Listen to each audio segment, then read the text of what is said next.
Students अस्सलाम वालेकुम। आज हम एक और टॉपिक पे डिस्कस करेंगे जो बहुत ही इम्पोर्टेंट टॉपिक है पूरी केमिस्ट्री के लिए। आज हम डिस्कस करेंगे आयन के ऊपर। What is a ion, ion क्या होता है, आयन किसे कहते हैं। तो आयन बेसिकली चार्ज स्पीशीज को कहा जाता है। जिस चीज़ के ऊपर चार्ज होती है हम उस चार्ज वाली चीज़ को आयन कहते हैं। चाहे वो चार्ज एक एटम के ऊपर हो, चाहे ग्रुप ऑफ एटम के ऊपर हो, जिस पे चार्ज होगी वो चार्ज वाली स्पीशी आयन कहलाती है। तो आयन किसे कहते हैं? जिस चीज़ के ऊपर चार्ज हो, जिस पे चार्ज होगी वो चार्ज वाली स्पीशी, वो चार्ज वाली चीज़ आयन कहलाती है। सिंपल। तो मैंने लिखा है आयन को कैसे डिफाइन करेंगे।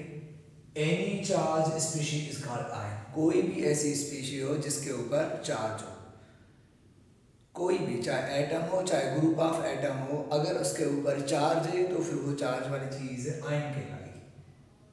ठीक है। फॉर एग्जाम्पल मान लो अगर हम कह रहे हैं कि ये H,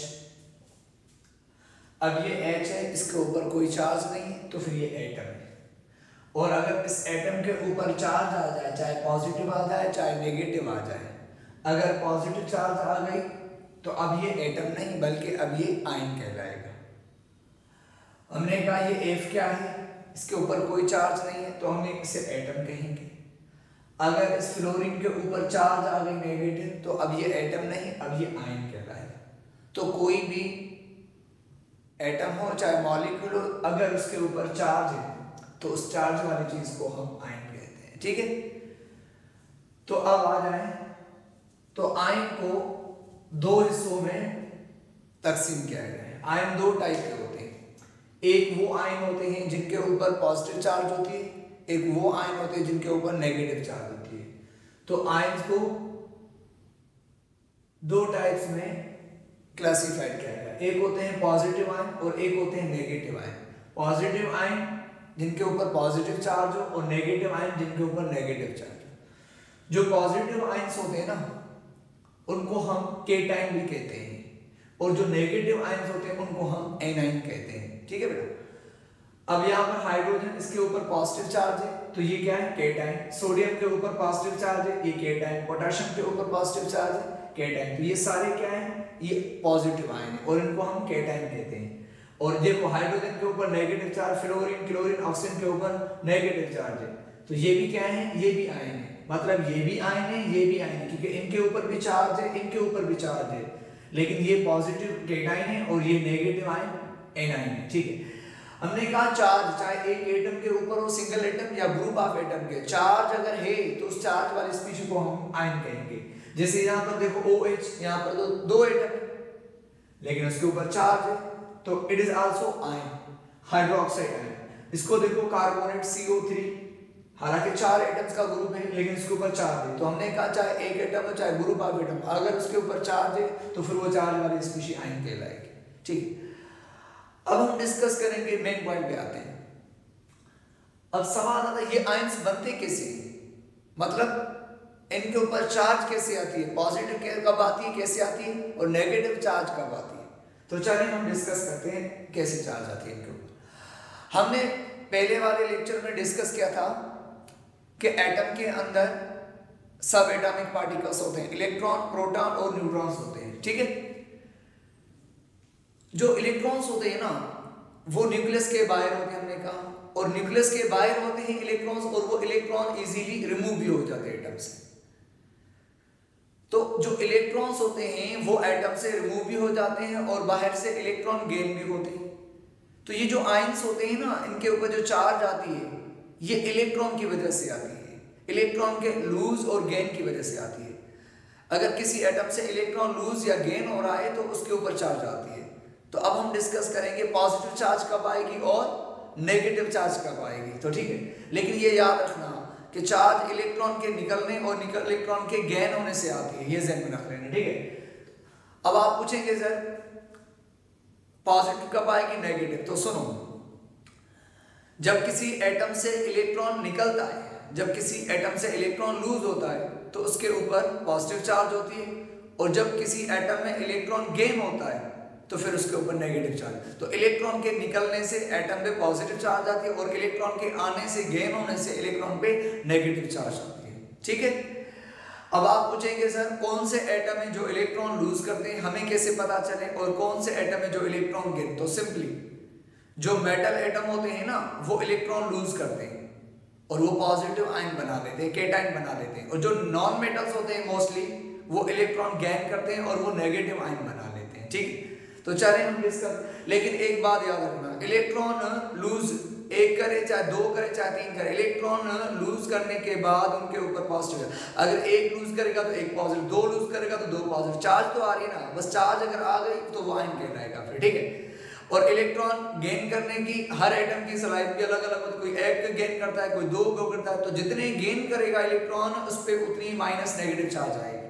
ठीक है, और चार्ज आ गई तो फिर वो भी आयन बन जाएगा। ठीक है, तो चलिए अब आयन्स कैसे बनते हैं तो डिस्कस करते हैं। ठीक है, मान लो फॉर एग्जांपल कोई एग्जांपल लेते हैं हम। ठीक है, जैसे यहां पर देख लो ये कौन है? सोडियम। अब सोडियम जिसके आखिर में UM आ जाए वो मेटल होता है, तो सोडियम क्या है? मेटल है। और सोडियम का एटॉमिक नंबर 11 और सोडियम का मास नंबर कितना है? 23 है। अब सोडियम मेटल है तो इसका मतलब है ये इलेक्ट्रॉन लूज करेगा, बिल्कुल लूज करता है। तो लेकिन हर मेटल इलेक्ट्रॉन तो लूज करते हैं लेकिन अलग अलग सलाहियत होती है, कोई एक लूज करता है कोई दो लूज करता है, तो हर एलिमेंट की, हर मेटल एलिमेंट की एबिलिटी टू डोनेट इलेक्ट्रॉन की अलग अलग, कोई एक डोनेट करता है कोई दो, तो अलग अलग होती है। मान लो सोडियम फर्स्ट ग्रुप का है तो एक इलेक्ट्रॉन लूज करता है, तो हमने कहा कि ये सोडियम है। अब ये सोडियम है, मान लो इस सोडियम ने एक इलेक्ट्रॉन क्या कर दिया? लूज कर दिया, एक इलेक्ट्रॉन निकाल दिया। अब ये सोडियम में से एक इलेक्ट्रॉन निकल गया और हमने कहा जैसे ही इलेक्ट्रॉन निकल जाएगा सोडियम से तो सोडियम के ऊपर पॉजिटिव चार्ज आएगा। अब ये सोडियम, इसके ऊपर कोई चार्ज नहीं है तो ये क्या है? ये एटम है। अब मुझे इस सोडियम ने एक इलेक्ट्रॉन लूज कर दिया, निकाल दिया। अब इस सोडियम के ऊपर क्या आ गया? इलेक्ट्रॉन के निकलने से इसके ऊपर क्या आ गया? Positive charge. अब चार्ज आ गई, अब ये सोडियम एटम नहीं रहा, अब ये आयन बन गया क्योंकि इसके ऊपर चार्ज आ गया इलेक्ट्रॉन के निकलने से। अब कौन सी चार्ज? पॉजिटिव, तो हम इस आयन को क्या कहेंगे? अब ये केटाइन कहेंगे, ये केटाइन बन जाएगा। ठीक है, अच्छा एक बात, अब मुझे आप बताओ इलेक्ट्रॉन तो निकल गया और ये केटाइन बन गया सोडियम। अब मुझे बताओ इस सोडियम केटाइन का एटॉमिक नंबर क्या है? इसका तो 11 है, इसका कितना है? तो इसका भी एटॉमिक नंबर 11 ही रहेगा, ये ध्यान में रखना, क्योंकि एटॉमिक नंबर तो प्रोटॉन्स का बना होता है। तो निकला क्या है? इलेक्ट्रॉन। इलेक्ट्रॉन के निकलने से याद रखना एटॉमिक नंबर और मास नंबर में कोई इफेक्ट नहीं पड़ेगा, क्योंकि एटॉमिक नंबर प्रोटॉन का बना होता है, मास नंबर प्रोटॉन और न्यूट्रॉन का बना होता है। तो निकला कौन है? इलेक्ट्रॉन को। इलेक्ट्रॉन के निकलने से एटॉमिक नंबर, मास नंबर के ऊपर कोई भी असर नहीं पड़ेगा, वो रिमेन सेम रहेगा। तो अब मुझे इलेक्ट्रॉन निकल गया, अब सोडियम आयन केटाइन बन गया। अब सोडियम आयन का एटॉमिक नंबर 11 है और इसका मास नंबर कितना हो जाएगा? मास नंबर भी वही रहेगा 23। इलेक्ट्रॉन निकला है ना, प्रोटॉन न्यूट्रॉन थोड़ी निकला है, वो निकले तो मास नंबर चेंज होगा। इलेक्ट्रॉन के निकलने से atomic number, mass number remain same रहता है, क्योंकि एटॉमिक नंबर और मास नंबर इन दोनों में इलेक्ट्रॉन को कोई हिस्सा नहीं होता है। तो इलेक्ट्रॉन निकलने से एटॉमिक नंबर, मास नंबर में याद रखना कोई इफेक्ट नहीं पड़ता, वो रिमेन सेम रहता है। तो अब मुझे बताओ, तो सोडियम है। अच्छा अब मुझे एक बात बताओ, तो इसमें क्या हो रहा है? इलेक्ट्रॉन लूज हो रहा है इस प्रोसेस में।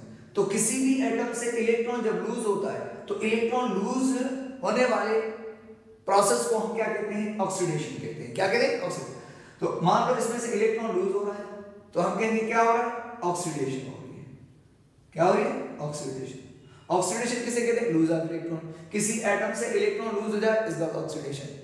कहीं पर भी इलेक्ट्रॉन लूज हो रहा है तो इलेक्ट्रॉन लूजिंग को हम क्या कहते हैं? ऑक्सीडेशन कहते हैं। ठीक है, तो इलेक्ट्रॉन लूजिंग प्रोसेस। इस पूरे किसी एटम से इलेक्ट्रॉन निकल जाए और एटम आयन पॉजिटिव में बन जाए तो इसको क्या कहते हैं? ये ऑक्सीडेशन कहलाएगी। ठीक है, पर इलेक्ट्रॉन लूजिंग को बस ऑक्सीडेशन कहते हैं, ये ध्यान में रखना। ठीक है, अच्छा अब वो एटम, तवज्जो करना, वो एटम, ये एटम है, अब ये भी एटम है। ठीक है, अब एक बात, वो एटम जो इलेक्ट्रॉन लूज करता है, निकालता है, उस एटम को हम क्या कहते हैं? उस एटम को हम नाम देते हैं क्या? उससे हम कहते हैं रिड्यूसिंग एजेंट। क्या कहते हैं? रिड्यूसिंग एजेंट कहते हैं। ये ध्यान में रखना।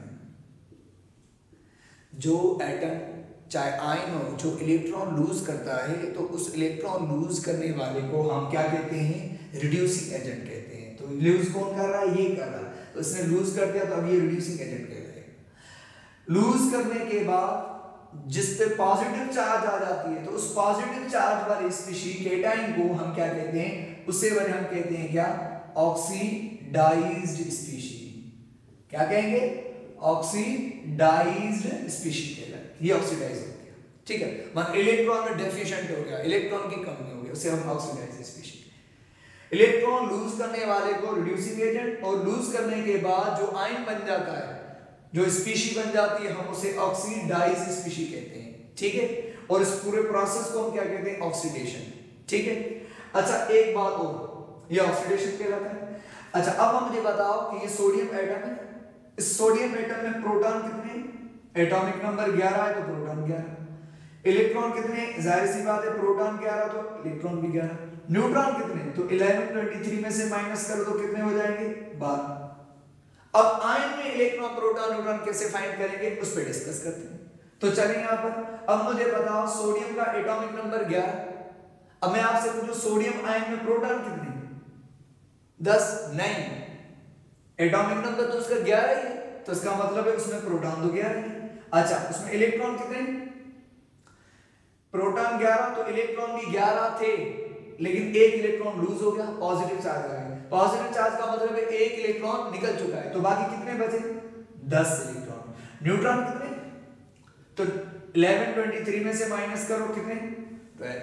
ठीक है, अब आपसे पूछेगा इस आयन में कौन से पार्टिकल इक्वल है, कोई भी नहीं, प्रोटॉन 11 है, इलेक्ट्रॉन 10 है, न्यूट्रॉन 12 है, तो डिफरेंट है। जब आपको इलेक्ट्रॉन प्रोटॉन निकालने आएंगे तो आप बता सकते हैं ना कि ये इक्वल है या अलग अलग है, इस तरीके से। एक और एग्जांपल ले लेते हैं हम यहाँ पर, मान लो ये कौन है, मैग्नीशियम। मैग्नीशियम का एटॉमिक नंबर 12 और इसका मास नंबर 24। मैग्नीशियम भी क्या है, मेटल है, तो ये भी इलेक्ट्रॉन लूज करता है, लेकिन मैग्नीशियम कितने इलेक्ट्रॉन लूज करता है, 2 लूज करता है। तो मान लें इसने ये 2 इलेक्ट्रॉन लूज करते हैं, और इलेक्ट्रॉन लूज करने से मैग्नीशियम के ऊपर क्या आ जाएगी, चार्ज, कौन सी, पॉजिटिव चार्ज। कितने लूज किए, 2, तो 2 पॉजिटिव चार्ज। अब मुझे बता इस ये मैग्नीशियम क्या है, ये एटम है, और ये मैग्नीशियम इसके ऊपर चार्ज आ गई, अब ये एटम नहीं बल्कि अब ये पॉजिटिव आयन, इससे केटायन कहेंगे, ये केटायन बन जाएगा। अब मुझे पता मैग्नीशियम का एटॉमिक नंबर क्या है, एटॉमिक नंबर तो वही रहेगा क्योंकि इलेक्ट्रॉन निकल रहा है, इलेक्ट्रॉन निकलने से एटॉमिक नंबर मास नंबर में थोड़ी चेंजिंग आती है। तो इस तरीके से इसमें कितने आ जाएंगे बेटा, एटॉमिक नंबर 12 ही रहेगा, और मास नंबर भी वही रहेगा 24, क्योंकि मास नंबर प्रोटॉन और न्यूट्रॉन का बना, निकला तो इलेक्ट्रॉन, इलेक्ट्रॉन के निकलने से एटॉमिक नंबर मास नंबर पे याद रखना, कोई इफेक्ट नहीं होगा, तो एटॉमिक नंबर। ठीक है, अगर आपसे पूछ ले एक एटम है उसमें से इतने इलेक्ट्रॉन लूज हो गए तो आयन बन गया, बताओ उस आयन का एटॉमिक नंबर मास नंबर क्या होगा, तो वही रहेगा। ठीक है, ये सही रहेगा। अब मुझे बताओ इसमें क्या हो रहा है, इलेक्ट्रॉन लूज हो गए, तो जिस प्रोसेस में इलेक्ट्रॉन लूज होते हैं उस प्रोसेस को हम ऑक्सीडेशन कहते हैं। यहाँ क्या हो रही है, ऑक्सीडेशन। और जो इलेक्ट्रॉन लूज करता है उसको रिड्यूसिंग एजेंट, लूज करने के बाद जो पॉजिटिव आयन बन जाता है उसको हम ऑक्सीडाइज स्पीशीज कहा जाता है। ठीक है, उसे हम क्या, ऑक्सीडाइज स्पीशीज। अब मुझे बताओ मैग्नीशियम में प्रोटॉन कितने, मैग्नीशियम में प्रोटॉन कितने, एटॉमिक नंबर 12 प्रोटॉन, इलेक्ट्रॉन कितने, वो भी 12, न्यूट्रॉन कितने, तो 24 में से 12 माइनस करो, वो भी 12 हो जाएंगे। अच्छा अब मैग्नीशियम आयन में पूछे आपसे, अगर आपसे पूछे मैग्नीशियम आयन में प्रोटॉन कितने, तो 12, इलेक्ट्रॉन कितने, 12 थे लेकिन 2 प्लस आ गए, तो इसका मतलब 2 इलेक्ट्रॉन लूज होंगे, बाकी कितने, 10। न्यूट्रॉन कितने इसमें, तो न्यूट्रॉन इसमें 12 है। तो आप बताओ मैग्नीशियम आयन में कौन से पार्टिकल इक्वल है, प्रोटॉन और न्यूट्रॉन इक्वल होते हैं 12, लेकिन इलेक्ट्रॉन से पूछा था ना कि कौन से पार्टिकल्स, अच्छा इसमें पता है कि डिफरेंट है दूसरे पार्टिकल से, इलेक्ट्रॉन डिफरेंट है उधर से। ठीक है, बाकी 12। तो इस तरीके से किसी भी आयन में इलेक्ट्रॉन प्रोटॉन न्यूट्रॉन कैसे फाइंड किया जाए, आप फाइंड कर सकते हैं। तो यही इंपॉर्टेंट टॉपिक है हमारा। ठीक है, इस तरीके से आगे चलिए आप, और भी हैं, और भी एग्जांपल है। मान लो ये कौन है, फ्लोरीन। अच्छा अब इलेक्ट्रॉन जो लूज करते हैं वो पॉजिटिव आयन बना, जो गेन करते हैं वो नेगेटिव आयन बना लेते हैं। अब बताओ नेगेटिव आयन कैसे बनते हैं और कौन बनाते हैं, जो नॉन मेटल्स होते हैं ना, मोस्टली गैसेस, वो इलेक्ट्रॉन गेन करते हैं, और गेन करने के बाद उनके ऊपर नेगेटिव चार्ज आ जाती है। जैसे फ्लोरीन नॉन मेटल है, मोस्ट इलेक्ट्रोनेगेटिव है। ठीक है, तो फ्लोरीन का एटॉमिक नंबर 9 और इसका मास नंबर क्या है, 90। अब फ्लोरीन नॉन मेटल है, अब फ्लोरीन क्या करता है, फ्लोरीन इलेक्ट्रॉन गेन करता है, हर एटम अलग अलग, कोई एक गेन करता है कोई दो, लेकिन गेन करने से इनके ऊपर क्या आ जाती है, नेगेटिव चार्ज। तो मान लो ये एटम इलेक्ट्रॉन क्या कर रहा है, मान लो ये इलेक्ट्रॉन है, अब ये इलेक्ट्रॉन क्या कर रहा है, ये एक इलेक्ट्रॉन गेन करेगा। अब जैसे ही गेन करेगा तो गेन करने के बाद इसके ऊपर क्या आ जाएगी बेटा, तो जैसे ये गेन करेगा और गेन करने के बाद इसके ऊपर क्या आ जाएगी, इसके ऊपर अब इसके ऊपर आ जाएगी चार्ज। कौन कितने इलेक्ट्रॉन गेन कर रहा है, एक, तो इसके ऊपर एक नेगेटिव चार्ज आ जाएगी। और इसका एटॉमिक नंबर, इलेक्ट्रॉन गेन क्या है ना, तो इलेक्ट्रॉन के आने और इलेक्ट्रॉन के जाने से atomic number mass number change नहीं होता, क्योंकि एटॉमिक नंबर प्रोटॉन का बना होता है। तो अब मुझे बताओ, अब ये एटम नहीं, अब ये आयन है, कौन सी चार्ज है, नेगेटिव, तो ये क्या कहलाएगा, अब ये एनायन कहलाएगा, ये एनायन। और ये क्या है, ये तो एटम है, ठीक है। अब इसके ऊपर नेगेटिव, इसका एटॉमिक नंबर क्या है, 9, तो इसका एटॉमिक नंबर 9 ही रहेगा। मास नंबर क्या है, मास नंबर में सिर्फ वही रहेगा, 90 ही रहेगा, ठीक है। अच्छा, इस प्रोसेस में क्या हो रहा है, एटम इलेक्ट्रॉन गेन कर रहा है, इलेक्ट्रॉन गेन हो रहा है, तो इलेक्ट्रॉन के गेन करने वाले प्रोसेस को हम क्या कहते हैं, रिडक्शन कहते हैं। क्या कहते हैं, रिडक्शन कहते हैं प्रोसेस को। और वो एटम जो इलेक्ट्रॉन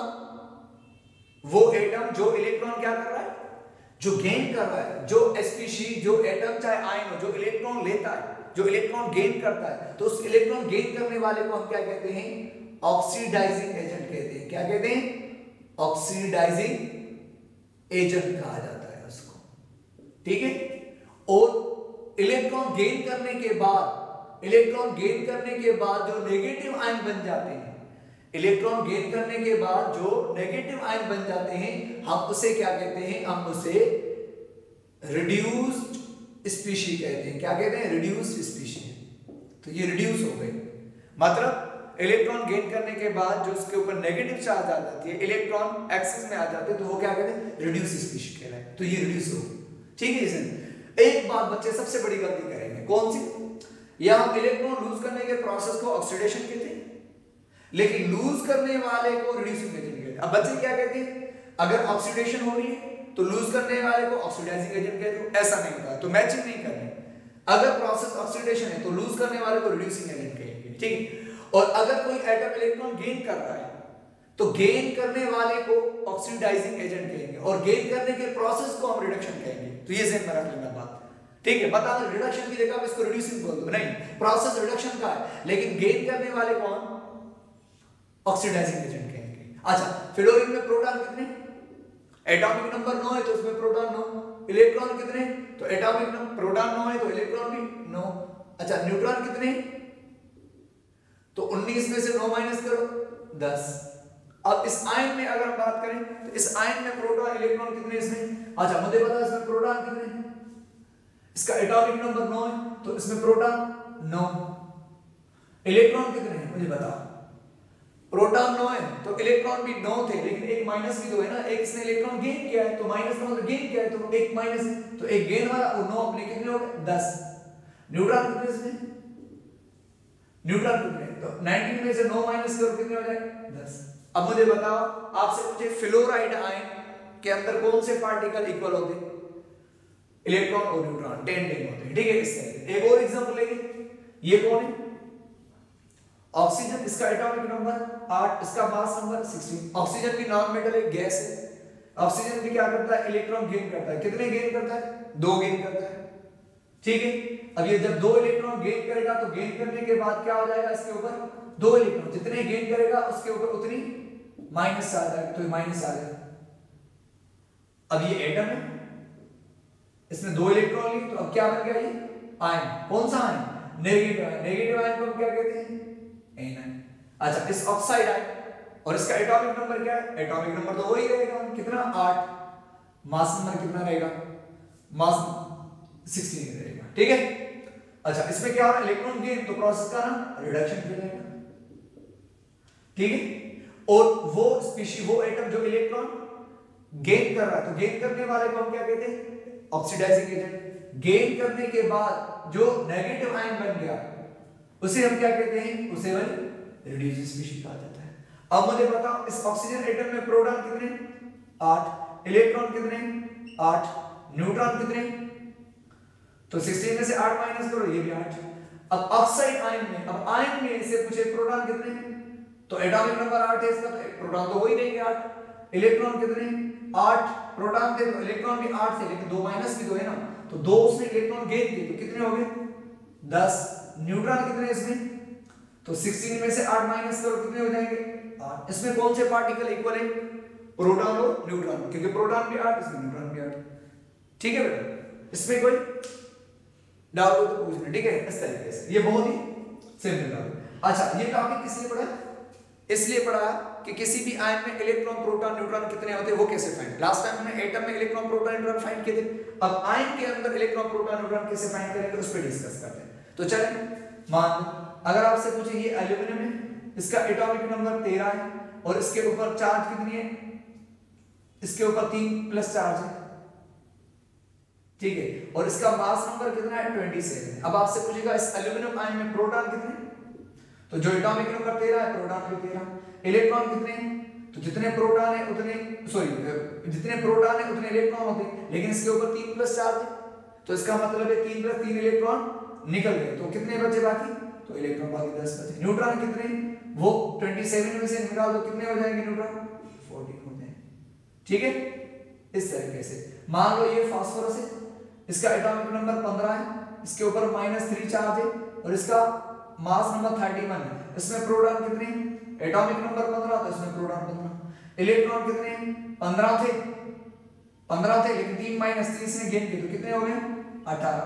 न्यूट्रॉन कितने हैं इसमें, तो वो 31 में से 15 माइनस करो 16 हो जाएंगे। इस तरीके से आप किसी भी आयन में आप number of electron proton neutron find करें। कैल्शियम है, इसका एटॉमिक नंबर 20 है, इसके ऊपर चार्ज कितनी है 2 प्लस और इसका मास नंबर कितना है 40। अब मुझे बताओ कैल्शियम आयन में प्रोटॉन कितने हैं 20, इलेक्ट्रॉन कितने, अगर एटॉमिक नंबर 20 है तो प्रोटॉन 20, अगर प्रोटॉन 20 है तो इलेक्ट्रॉन भी 20, इलेक्ट्रॉन कितने हो जाएंगे बताओ, प्रोटॉन 20 तो इलेक्ट्रॉन भी 20 थे लेकिन 2 प्लस आ गए तो 2 निकल गए, बाकी कितने बचे 18। और न्यूट्रॉन कितने इसमें पता, तो वही 14 में से 20 माइनस करो 20। इसमें कौन से पार्टिकल इक्वल हैं, प्रोटॉन और न्यूट्रॉन है, बिल्कुल आसान है, ठीक है।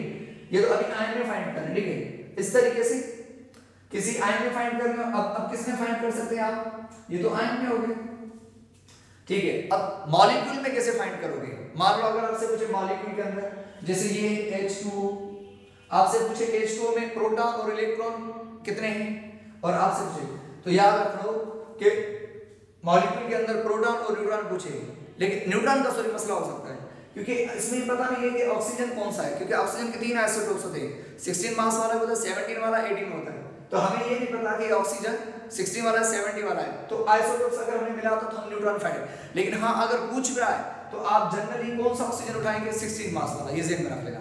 तो चलिए अब आपसे पूछे H2O में प्रोटॉन और इलेक्ट्रॉन कितने बताएं, तो कैसे फाइंड करेंगे मॉलिक्यूल, ये बहुत आसान है, एटॉमिक नंबर ज़हन में रख लो, हाइड्रोजन का एक एटॉमिक नंबर 2, हाइड्रोजन का एटॉमिक नंबर 2, सही है, और ऑक्सीजन का एटॉमिक नंबर कितना होता है 8, तो पूरे H2O का एटॉमिक नंबर कितना होगा 10, और एटॉमिक नंबर जितना होगा तो उतने नंबर ऑफ प्रोटॉन होंगे, तो मुझे पता एटॉमिक नंबर पूरे मॉलिक्यूल का 10 है, तो इसका मतलब है इसमें प्रोटॉन भी 10 होंगे, दो प्रोटॉन होंगे, और प्रोटॉन 10 होंगे तो इसका मतलब है इसके ऊपर इलेक्ट्रॉन भी 10 होंगे, तो फाइंड कर सकते हैं आप। कोई और एग्जांपल ले लो, चलो मान लो अगर आपसे ये पूछे NH3 अमोनिया, आपसे पूछे अमोनिया में प्रोटॉन और इलेक्ट्रॉन कितने, तो फाइंड कर सकते हो, एटॉमिक नंबर निकालो, नाइट्रोजन कितने, एक नाइट्रोजन का एटॉमिक नंबर 7, एक नाइट्रोजन का एटॉमिक नंबर 1, तो 3 का कितना होगा, तो 3, टोटल पूरे मॉलिक्यूल का एटॉमिक नंबर कितना होगा 10, तो पूरे मॉलिक्यूल का एटॉमिक नंबर 10 है, तो इसका मतलब इसमें प्रोटॉन भी 10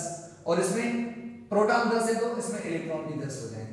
तो किसी भी आप मॉलिक्यूल में भी फाइंड कर सकते हो, कोई भी मॉलिक्यूल, मान लो अगर आपसे पूछे हाइड्रोजन सल्फाइड या कार्बन डाइऑक्साइड में पूछे आपसे, ये कार्बन डाइऑक्साइड है, इसमें पूछे कितने नंबर ऑफ प्रोटॉन इलेक्ट्रॉन, तो कार्बन कितने, एक कार्बन का एटॉमिक नंबर 6, ऑक्सीजन एक ऑक्सीजन का एटॉमिक नंबर 8 होता है, लेकिन यहाँ 2 ऑक्सीजन, 2 का कितना होगा 16, और टोटल करो कितना हो जाएगा 16 और 6 कितना हो जाएगा 22 हो जाएगा, ठीक है। तो पूरे का एटॉमिक नंबर 22 है, तो इसका मतलब है पूरे कार्बन डाइऑक्साइड में प्रोटॉन भी 22 है, और प्रोटॉन 22 है तो इलेक्ट्रॉन भी 22 हो जाएगा, ठीक है, इस तरीके से। अच्छा, इसके अलावा आप आ जाओ, और भी है बहुत इंपॉर्टेंट, मान लो अगर आप कोई रेडिकल्स देकर आपसे पूछे, मान लो किस तरीके से आपसे पूछे ये अमोनियम है, इसमें पूछे प्रोटॉन कितने और इलेक्ट्रॉन कितने, वही कहानी। ठीक है, तो किस तरीके से नाइट्रोजन एक नाइट्रोजन का एटॉमिक नंबर 7 और हाइड्रोजन कितने, एक हाइड्रोजन का एक एटॉमिक नंबर तो 4 का 4, टोटल कितना एटॉमिक नंबर है इसका 11। तो पूरे अमोनियम का एटॉमिक नंबर 11 है, तो इसके अंदर प्रोटॉन भी 11, लेकिन इलेक्ट्रॉन कितने होंगे, अब इलेक्ट्रॉन प्रोटॉन 11 तो अब इलेक्ट्रॉन भी 11 होने चाहिए, लेकिन इसके ऊपर एक चार्ज है, तो एक चार्ज तो एक इलेक्ट्रॉन निकाल दो, बाकी कितने बचेंगे 10। इस तरीके से आप फाइंड कर सकते हो कोई भी। मान लो अगर आपके पास OH है, आपसे पूछे इसमें प्रोटॉन और इलेक्ट्रॉन कितने हैं, ऑक्सीजन एक एटॉमिक नंबर 8 और हाइड्रोजन का एक टोटल कितना 9, तो इसमें प्रोटॉन कितने हैं 9, इलेक्ट्रॉन भी 9, लेकिन एक माइनस भी तो है, तो टोटल कितने हो जाएंगे 10। तो किसी भी आयन में आप फाइंड कर सकते हो। ठीक है, इस तरीके से अगर आपके पास कोई और आ जाए CO3 -2, आपसे पूछे इसमें प्रोटॉन और इलेक्ट्रॉन कितने हैं, तो कार्बन का एटॉमिक नंबर 6, एक ऑक्सीजन का एटॉमिक नंबर 8 है, तो 3 का कितना होगा, 3 का कितना हो जाएगा। ठीक है, तो ऑक्सीजन एक का नंबर 8 होता है। ठीक है, तो 8 और 8 कितने हैं 16, और 16 में 8 और ऐड करो कितना हो जाएगा। ठीक है, तो 24 हो जाएगा। ठीक है, तो 24 हो जाएगा। अच्छा, अब टोटल कितना होगा, टोटल ये हो जाएगा कितना 30। तो अब मुझे बताओ कार्बोनेट के अंदर पूरे कार्बन CO3 का एटॉमिक नंबर कितना 30, तो इसका मतलब है कि इस पूरे CO3 में प्रोटॉन भी 30 होंगे, जितना एटॉमिक नंबर पूरे मॉलिक्यूल का वही प्रोटॉन को शो करता है। अच्छा, जितने प्रोटॉन होंगे इलेक्ट्रॉन भी उतने होंगे, लेकिन चार्ज भी तो है ना, न्यूट्रल नहीं है ना, इसके ऊपर कितनी चार्ज है 2 माइनस चार्ज है। तो अगर इसका मतलब प्रोटॉन 30 है तो इलेक्ट्रॉन भी 30 और 2 माइनस कितने हो जाएंगे 32 इलेक्ट्रॉन्स। तो इस तरीके से आप किसी भी एटम में, आयन में या रेडिकल में या मॉलिक्यूल में number of electron, proton, neutron find कर सकते हो। ठीक है, तो ये बहुत ही इंपॉर्टेंट टॉपिक था, तो इसको अच्छी तरीके से प्रैक्टिस कर लेना, ये आगे बहुत काम आएगा। ठीक है, थैंक यू वेरी मच।